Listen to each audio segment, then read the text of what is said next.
Ashama akkam jirtu maatiiwwan miidiyaa Kiilolee. Turtiin keessan hundi badhaadha. Guyyaa har'aa odeeffannoo dhimma duula qindaa'ee biyya diiguuf murteeffate tokko isin biraan geenya. Hanga dhuma qophii keenyaatti nu hordofaa. Qophiin keenyas akkas jedha. Odeeffannoo jabduu kana hundi keenya quba qabuu qabna. Duulli qindaa'aan keessoo fi alaa mootummaa fi uummata walirratti kakaasuuf humnoota keessoo man'ee diinaa ta'anii tajaajilaniin qophaa'ee biyyattii gara diigumsaatti oofuuf kan kaayeffamedha. Karoorri qindaa'aan mootummaan tarkaanfii jalqabee akka galmaan hin geenye gufachiisuu keessoo fi alaa qophaa'ee akka tooftaa tarsiimootti itti fayyadamuuf bahee mootummaan hordoffii cimaa gochuun humnoota kana seeraan adabuu qaba. Jenosaayid jedhuun kallattii daangaa naannolee biyyattii 5 irratti xiyyeeffachuun okkora hin dhaabne qopheessanii imalaa jiru.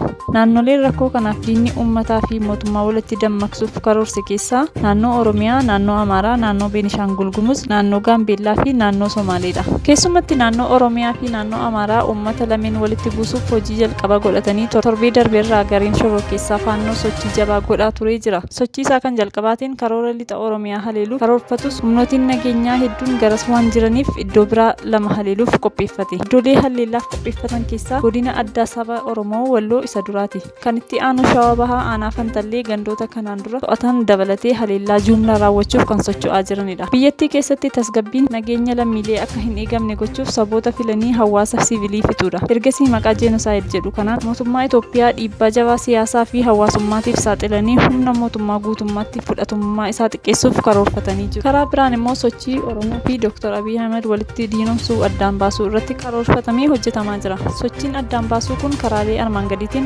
mirkaneeffachuuf yaalaa jiru. Isaanis daangaa Oromiyaa kallattiilee adda addaatiin weeraruu keessattuu naannoo Amaaraa fi Oromiyaa akkasumas Oromiyaa fi Somaalee ajjechaa namoota dhuunfaa hanga hawaasa siviilitti raawwachuun herreega mootummaan buusuuf duula maqa xureessii miidiyaa Dr. Abiy fi mootummaan isaan dorfamu irratti hawaasaaf mootummaa walitti dhiyaatan addaan fageessuuf gareen keessoo mootummaa osoo hin hafin diinotaaf tumsa ta'anii qindaa'anii hojjetaa jiru. Kanaaf duulli qindaa'e kun bifa kanaan adeemaa jiraatus uummannis ta'e mootummaan sochii kana irratti xiyyeeffachuun adeemsaa fi shira diinaa akka fashaleessuu abdii guddaarraa qabna. Egaan kabajamtoota dhaggeeffattoota maatiiwwan miidiyaa keenya har'aaf asuma irratti golobaa odeeffannoo wayitaawaa argachuuf yeroo mara laayik sabskiraayib gochuun dagatiina galatooma.